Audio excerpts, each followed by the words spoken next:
Have you ever felt that invisible wall? The one that goes up the second you have to speak in front of people? Your heart starts pounding, your hands get sweaty, and your mind just goes blank. If that sounds familiar, then you need to hear Adam's story. Adam was that student in the back of the class. The one who seemed to have a superpower for becoming invisible. He never raised his hand, never volunteered, and the thought of being the center of attention was his absolute worst nightmare. Speaking in public wasn't just a fear for him.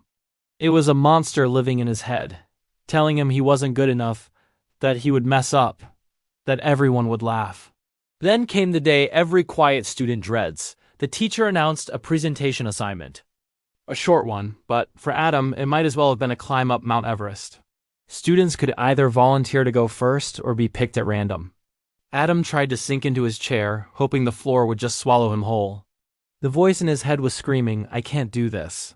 There's no way." He felt trapped. That night, alone in the safety of his room, Adam decided to try something. He stood in front of his mirror and started to practice.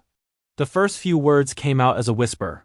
He stumbled, he stuttered, and he felt a wave of embarrassment wash over him, even though no one was there.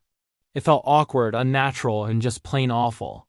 But here's the thing, he didn't stop. He pushed through the discomfort.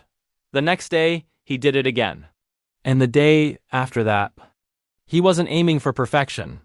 He was just aiming to get the words out, one shaky sentence at a time. Finally, presentation day arrived. The classroom air felt thick with anticipation. The teacher stood at the front and asked that fateful question, "Who would like to go first?" A heavy silence fell over the room. And in that silence, something shifted inside Adam. Before his brain could talk him out of it, before the fear could wrestle him back into his seat, his hands slowly started to rise. It was like watching someone else move his arm. The entire class turned to look. You could have heard a pin drop. Adam walked to the front, his legs feeling like jelly. He could feel everyone's eyes on him. He took his place, looked at his notes, and his voice came out, just as he feared, quiet and shaky. But then he remembered all those hours in his room. He remembered the feeling of pushing through the awkwardness. He took a deep breath just like he'd practiced, and he kept going. And then the most incredible thing happened. Nothing. Absolutely nothing bad. No one laughed. No one pointed or whispered. They just listened. As he continued to speak, a strange thing occurred. His voice started to get a little stronger. His thoughts, which were usually a jumbled mess, began to line up clearly. He wasn't just reading words. He was sharing ideas. When he finally said his last sentence, the room was quiet for a second, and then it was filled with the sound of applause. Not polite, obligatory clapping, but genuine applause. His teacher gave him a warm smile and said, "Well done, Adam." In that single moment, a huge realization hit him like a lightning bolt. The fear he had built up in his mind was 1,000 times worse than the reality. The monster was just a shadow. That day changed everything. It's not like Adam suddenly became the most talkative person in the room.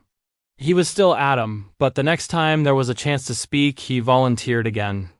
Not because the fear was completely gone, it wasn't, but because he now had proof that he could handle it. He had faced the monster and realized it didn't have any teeth. His confidence didn't magically appear overnight. It was built brick by brick with every small act of courage. He learned that confidence isn't about never being afraid. It's about being afraid and doing it anyway. That one brave decision to raise his hand didn't just get him a good grade. It completely changed the way he saw himself. He proved that the quietest voice can still have something powerful to say. So if you're standing at the edge of your own fear, remember Adam. Your courage is not measured by the absence of fear, but by the decision to speak anyway. What's one small step you can take today? Thank you so much for watching. If this story resonated with you, hit that like button and subscribe for more content to help you find your voice. See you in the next one.